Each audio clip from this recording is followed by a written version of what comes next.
Thrissur Vadakkanchery Xavier കൊലപാതക case പ്രതി വിഷ്ണു പിടിയിൽ.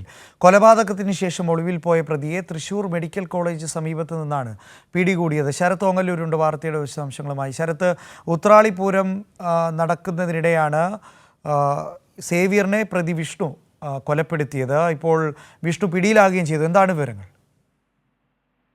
നന്ദു, ഇന്ന് പുലർച്ചെ 12:30യോടെയായിരുന്നു സംഭവം. വടക്കാഞ്ചേരി സ്വദേശിയായിട്ടുള്ള സേവ്യറും അദ്ദേഹത്തിന്റെ സുഹൃത്തായ പാലക്കാട് വടക്കഞ്ചേരി സ്വദേശിയായ അനീഷും വടക്കാഞ്ചേരി പഴയ ഗേറ്റിന് സമീപത്തുള്ള വിഷ്ണുവിന്റെ വീട്ടിലേക്ക്, അതായത് പ്രതിയുടെ വീട്ടിലേക്ക് എത്തുകയായിരുന്നു.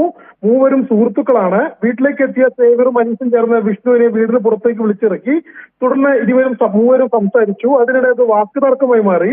ഇതിനിടെ വിഷ്ണു കയ്യിൽ കരുതിയിരുന്ന കത്തി ഉപയോഗിച്ചുകൊണ്ട് സേവ്യറിനെ ആക്രമിക്കുകയായിരുന്നു. സേവ്യറിന്റെ നെഞ്ചിലും വയറിലും ഗുരുതരമായി പരിക്കേറ്റിരുന്നു.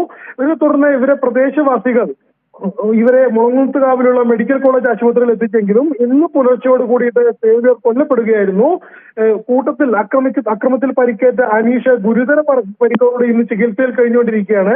ഈ പ്രതിയെ തേടി രാവിലെ തൊട്ട് പോലീസ് വലിയ രീതിയിൽ അന്വേഷണം നടത്തുകയായിരുന്നു.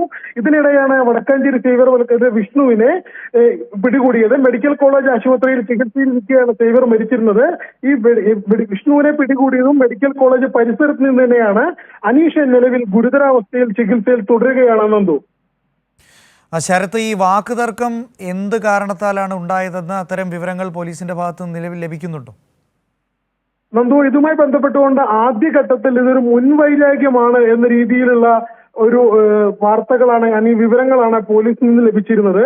എന്നാൽ ഉച്ചയ്ക്ക് ശേഷം അതിനെക്കുറിച്ച് സംസാരിക്കുമ്പോൾ അവർ പറയുന്നത് മുൻവൈരാഗ്യമല്ല, ഇവർ സുഹൃത്തുക്കളായിരുന്നു. അപ്പോൾ എന്തിന്റെ മുകളിലാണ് ഇത്തരത്തിൽ തർക്കത്തിലേക്ക് കടന്നു എന്ന കാര്യത്തിനകത്ത് വ്യക്തത വരണമെങ്കിൽ ഗുരുതരമായി പരിക്കേറ്റ് ചികിത്സയിൽ കഴിയുന്ന അനീഷിനെ കാര്യങ്ങൾ വിശദീകരിക്കാൻ കഴിയുന്ന ഒരു സാഹചര്യം വേണം, അല്ലെങ്കിൽ പ്രതിയെ പിടികൂടണമെന്നാണ് പറഞ്ഞിരുന്നത്. ഇന്ന് വൈകിട്ടോട് കൂടിയിട്ടാണ് ഇപ്പോൾ പ്രതിയെ പിടികൂടിയത്. ഇനി കൂടുതൽ വിവരങ്ങൾ പോലീസിന്റെ ഭാഗത്ത് നിന്നും ലഭിക്കേണ്ടതുണ്ട് നന്ദു.